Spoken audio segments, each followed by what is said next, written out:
Darth Plagueis was a dark lord of the Sith, so powerful and so wise, he could use the Force to influence the midi-chlorians to create life.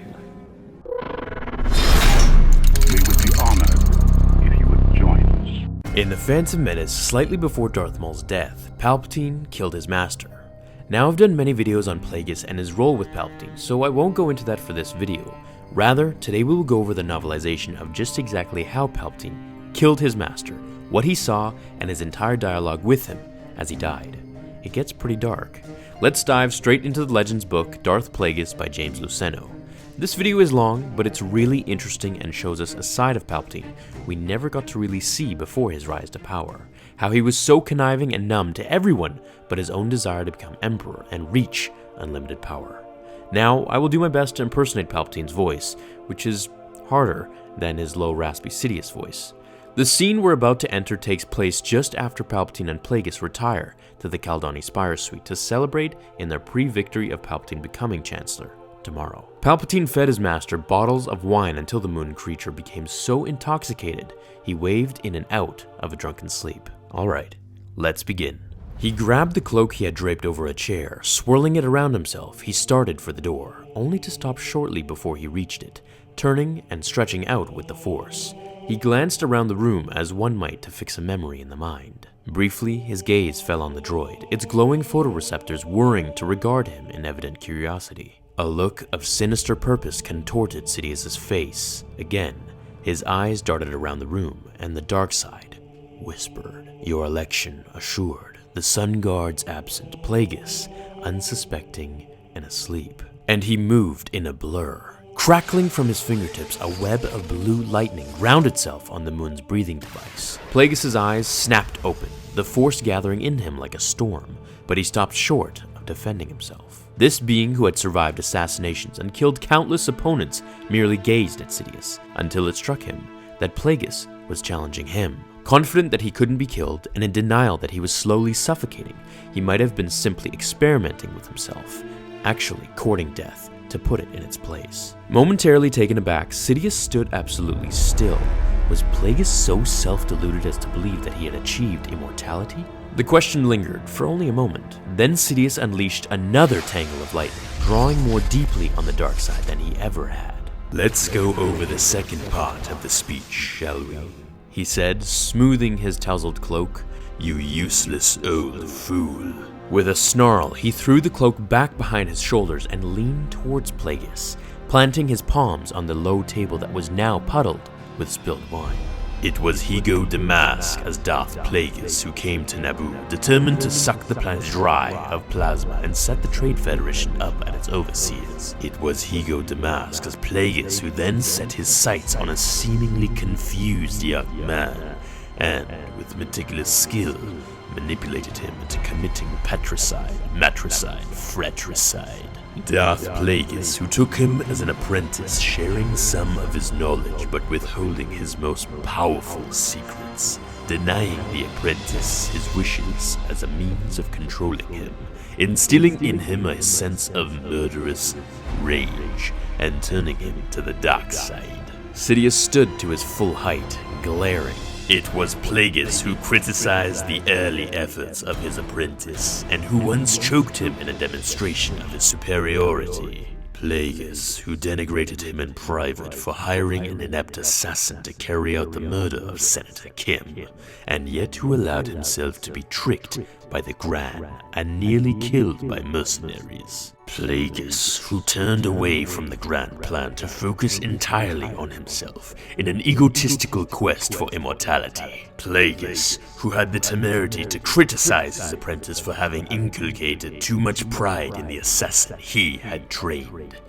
Plagueis, who attempted to turn his equally powerful apprentice into a messenger and mere intermediary. And Plagueis, who watched in secret while his apprentice tasked their true intermediary to reveal the reborn Sith to the galaxy. Sidious paused, then in derision added, Plagueis the Wise, who in his time truly was, except at the end, trusting that the rule of two had been superseded, and failed to realize that he would not be excused from it. Plagueis the Wise, who forged the most powerful Sith Lord the galaxy had ever known, and yet who forgot to leave a place for himself, whose pride never allowed him to question that he would no longer be needed.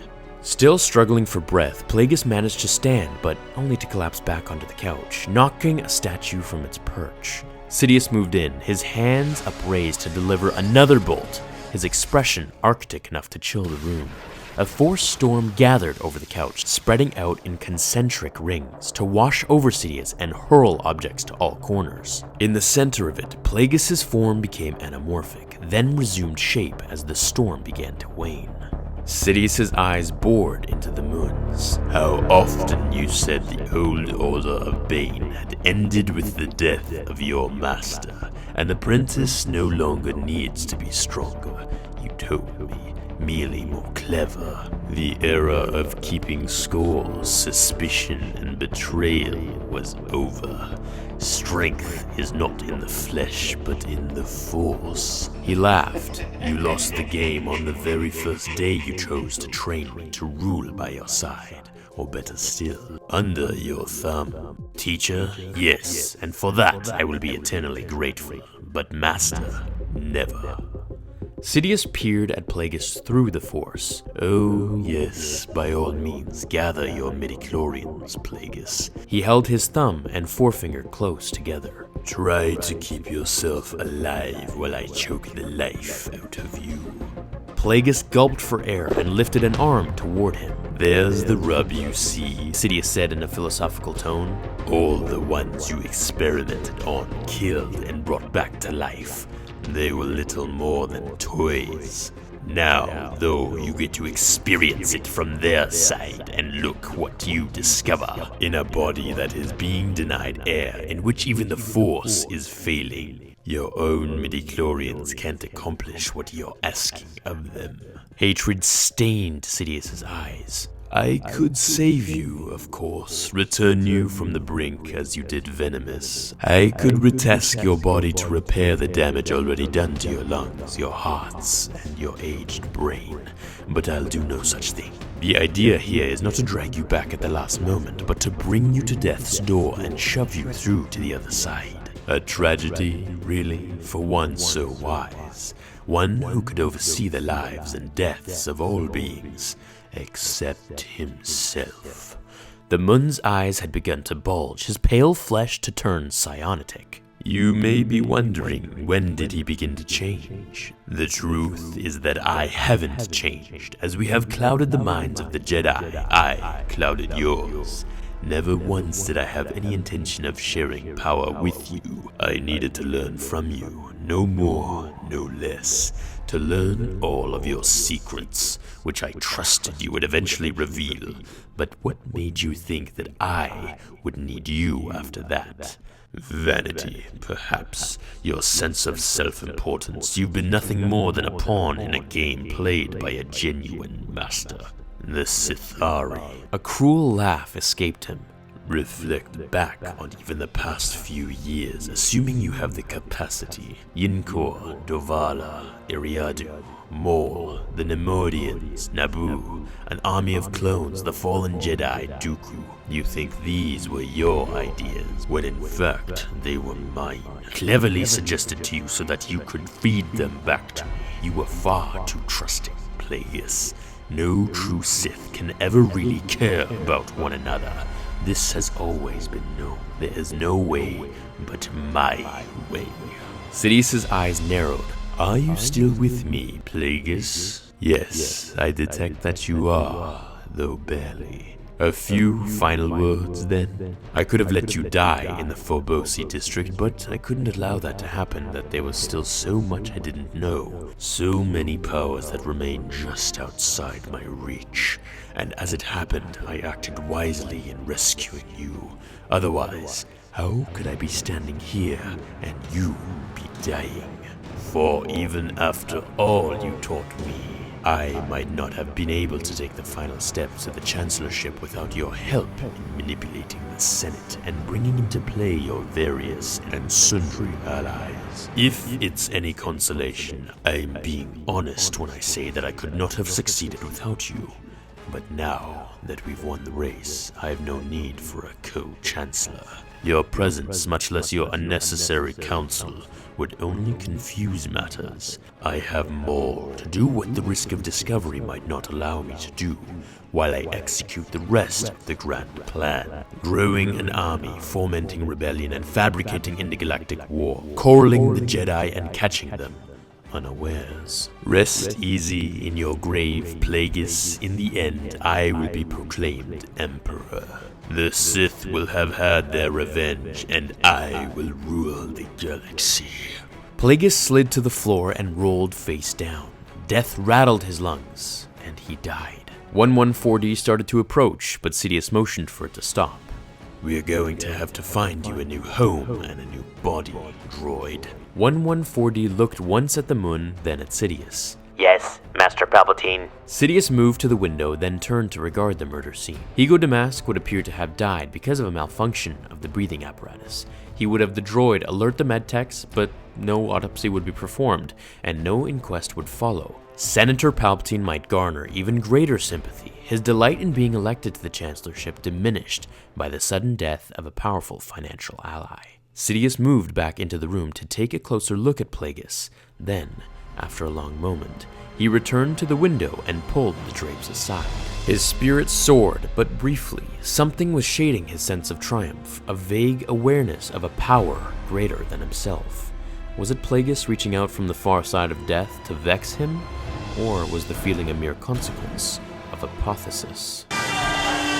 Outside, the summits of the tallest building were gilded by the first rays of daylight. So, the main piece that I want to take away from this and discuss with you all, besides the fact that Palpatine is unbelievably psychotic and brilliant at the same time, is how in the beginning it seemed as if Plagueis stopped defending himself, using the assassination to test his abilities and research with cheating death. I do wonder, if he wasn't drunk, would he have been able to protect himself and kill Sidious? I think he could. I think Palpatine knew this, and that's why he knew he had to intoxicate him before trying to kill him. It was his only chance. I also want to point attention to how he says, "Never once did I have any intention of sharing power with you. I needed to learn from you, no more, no less." I find this ironic, because that's literally Anakin's reason for becoming his apprentice. He never cared for Palpatine, he merely just wanted to learn his secrets and then move on with his life. It's interesting how the cycle always comes back to the one who spun it. I really want to see a Palpatine and Plagueis movie. A goal of mine is to make a mini Star Wars film in the near future, a very high budget one at that, with a big set, actors, co-writers, and directors. I think that would be really cool. A real life fan fiction, almost, I guess. Anyways, there's lots more I want to do with this channel as time progresses, and I'm excited to go there with all of you. Thanks for watching this episode, everyone. I hope you enjoyed it. If you did, throw it a like. Have a great day, everyone. I'll see you all in tomorrow's episode of Star Wars Theory. Until then, remember, The Force will be with you, always.